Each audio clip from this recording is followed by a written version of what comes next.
नमस्कार। आप सभी का राजकीय महाविद्यालय श्री कर्णपुर के यूट्यूब चैनल में स्वागत है। आज हम बीए प्रथम वर्ष के प्रथम प्रश्न पत्र भौतिक भूगोल में चट्टानों के प्रकार और उनकी विशेषता के बारे में अध्ययन करेंगे। पृथ्वी की पपड़ी के पदार्थों को चट्टान कहा जाता है। पृथ्वी की पपड़ी की संरचना कई तत्वों से मिलकर हुई है, लेकिन उनका 98% भाग 4 तत्वों से निर्मित है, जैसे ऑक्सीजन, सिलिकॉन, एल्युमिनियम, लोहा। और जो शेष 2% भाग है वो 90 तत्वों से बना है। पृथ्वी के बाहरी मंडल को क्रस्ट या पपड़ी कहते हैं।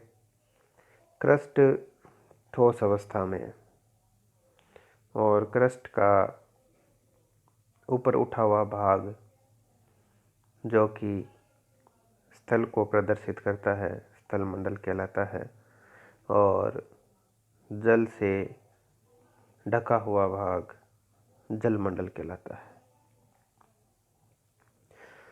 चट्टान के अंतर्गत पपड़ी के उन सभी पदार्थों को शामिल किया जाता है, चाहे वह कठोर हो चाहे वह कोमल हो। चट्टानों को 3 भागों में विभाजित किया जाता है। आग्नेय, जो कि पृथ्वी के लावा के शीतल होने से बनती है। अवसादी, जो कि अवसादों के जमा होने से बनती है, और ये मुख्यतः जल भाग में जमा होते हैं। रूपांतरित शेल, जो कि ताप और दाब के कारण आग्नेय और अवसादी चट्टानों से परिवर्तित होकर के बनती है। और एक विभाजन, इनका सामान्य विभाजन ये भी किया जा सकता है, जैसे रवेदार शेल, जो आग्नेय और रूपांतरित शेल है वो रवेदार शेल होती है, और जो अवसादी शेल है वो ढेर युक्त प्लास्टिक रॉक्स होती है।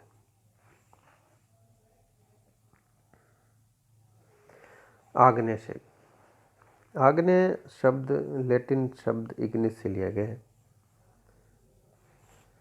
इसे प्राथमिक शेल भी कहा जाता है, क्योंकि सबसे पहले यही बनती है।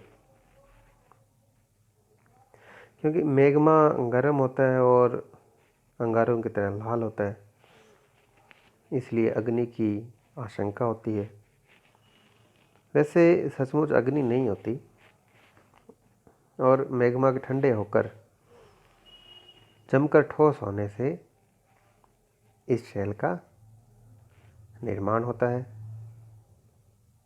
इसी प्रकार प्राथमिकता के कारण अन्य चट्टानों का निर्माण भी प्रत्यक्ष अथवा अप्रत्यक्ष रूप में इसी चट्टान से हुआ माना जाता है, इसलिए इसे प्राथमिक शेल कहा जाता है। ज्वालामुखी उद्गार के समय गर्म और तरल लावा पृथ्वी के अंदर तथा बाहर जमकर ठोस होकर आग्नेय शेल का रूप ले लेता है। इसकी विशेषताएं, कठोर होती है ये चट्टानें, और इनके जो जल होता है इनके जोड़ों के सारे प्रविष्ट बड़ी मुश्किल से हो पाता है। लंबे समय तक खुले रहने के कारण कभी कभी चट्टान इतनी मुलायम हो जाती है कि उसे आसानी से तोड़ा जा सकता है। ये चट्टानें रवेदार होती है, लेकिन रवों के बनावट में पर्याप्त अंतर पाया जाता है। इनके आकार तथा रूप में पर्याप्त अंतर होता है। कणों की बनावट, मैग्मा के ठंडे होने की गति तथा स्थान पर आधारित होती है। इन चट्टानों में परतें नहीं मिलती। जब लावा कई तह एक के बाद एक जमा होती रहती है लाहे की, तो उसमें परतों की आशंका नहीं होती, क्योंकि वो गर्म होता है और परतें नहीं बनने देता। क्योंकि ये पानी में बहुत कम प्रवेश होती है, इस प्रकार की चट्टानों के इसलिए रासायनिक अपक्ष का प्रभाव भी बहुत कम होता है और आग्नेय शैलों में जीवाश्म भी नहीं पाए जाते। अवसादी शैल, इस शैल का निर्माण अवसादों के जमने के फलस्वरूप होता है। जैसे हमने पहले कहा, अधिकांशतः ये जलीय भाग में जब अवसाद जम जाते हैं तब इनका निर्माण होता है। इस चट्टान की रचना के लिए आवश्यक जो पदार्थ है वो प्राचीन चट्टानों की टूट फूट द्वारा प्राप्त होता है और इनकी विशेषता जैसे इनमें जीवाश्म मिलते हैं और ये सर्वाधिक क्षेत्रों में पाई जाती है। ऐसा अनुमान किया जाता है कि भूपृष्ठ के लगभग 75% भाग पर अवसादी शैल है तथा शेष 25% भाग पर आग्नेय तथा रूपांतरित चट्टानें पाई जाती है। भूपृष्ठ की जो क्रस्ट है उसकी बनावट में इसका योग 5% का है, लेकिन अवसादी शैल रवेदार नहीं होती और बड़े रूप में नहीं मिलती, जैसे कि आग्नेय शैल बेथोलीट, लेकोलीट, फेकोलीट ऐसे बड़े क्षेत्रों में मिलती है, वैसे ये चट्टानें ऐसे नहीं मिलती। ये चट्टानें संगठित भी हो सकती है, असंगठित भी हो सकती है और अवसादी शैल क्षैतिज रूप में बहुत कम पाई जाती है और जो किनारों के दबाव के कारण परतों में मोड़ पड़ जाते हैं तथा ये चट्टानें सामूहिक रूप से अपनति तथा अभिनति के रूप में पाई जाती है। रूपांतरित चट्टानें, रूपांतरण की क्रिया के परिणाम स्वरूप इस प्रकार की चट्टानों का निर्माण होता है। यह मुख्यतः अवसादी और आग्नेय चट्टानों के कारण बनते हैं। इनको इंग्लिश में मेटामॉर्फोस भी कहा जाता है, जिसका अर्थ होता है चेंज इन फॉर्म, रूप परिवर्तन। रूपांतरण की क्रिया का साधारण अर्थ रूप परिवर्तन से होता है, परंतु भूगर्भ शास्त्र में इसका प्रयोग निश्चित परिवर्तन के लिए सीमित रूप में किया जाता है। उदाहरण के लिए, रूपांतरण की क्रिया के दौरान चट्टान का संगठन तथा रूप बदल जाता है, परंतु चट्टान में किसी प्रकार विघटन है वियोजन नहीं होता, जैसे कि साधारण तौर पर रूप परिवर्तन या परतदार या आग्नेय शैलों का हो जाता है। रूपांतरण के कारण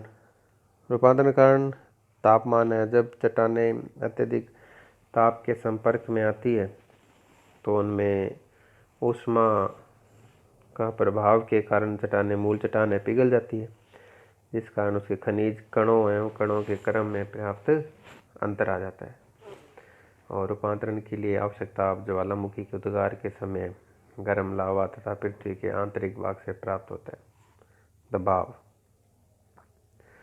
पर्वत निर्माण की क्रिया के समय तथा भू हलचल के समय जब चट्टानों में मोड़ आने लगता है तो उससे उत्पन्न दबाव के कारण चट्टानों के संगठन तथा रूप में परिवर्तन हो जाता है। अवसादी चट्टानों से रूपांतरण और आग्नेय चट्टानों से रूपांतरण, जैसे कि इस शैल को मेटा सेडिमेंट्री भी कहते हैं। इसमें अवसादी शैल चिका का स्लेट में, चूने के पत्थर का संगमरमर में, बलुआ पत्थर का क्वार्टजाइट आदि रूपांतरित चट्टानें बन जाती है और इस शैल को पैरा मेटामॉर्फिक शैल भी कहते हैं। और जब आग्नेय चट्टानों का रूपांतरण होता है तो उसे आग्नेय रूपांतरित शैल कहते हैं। उदाहरण के लिए ग्रेनाइट से नीस का निर्माण होता है। जब परिवर्तित शैल कई बार रूपांतरण हो जाता है तो उसे पुनः रूपांतरित शैल कहते हैं। रूपांतरित शैल में कण कुछ परत के रूप में समानांतर अवस्था में पाए जाते हैं, तो इस प्रकार की बनावट को फोलिएशन कहते हैं। इस आधार पर रूपांतरित चट्टानों में दो भागों में बांटा जा सकता है, पत्राभिकृत और अपत्राकृत। जैसे पत्राभिकृत में स्लेट, शिस्ट और नीस, और अपत्राभिकृत में क्वार्टजाइट, संगमरमर, सर्पेंटाइन आदि है।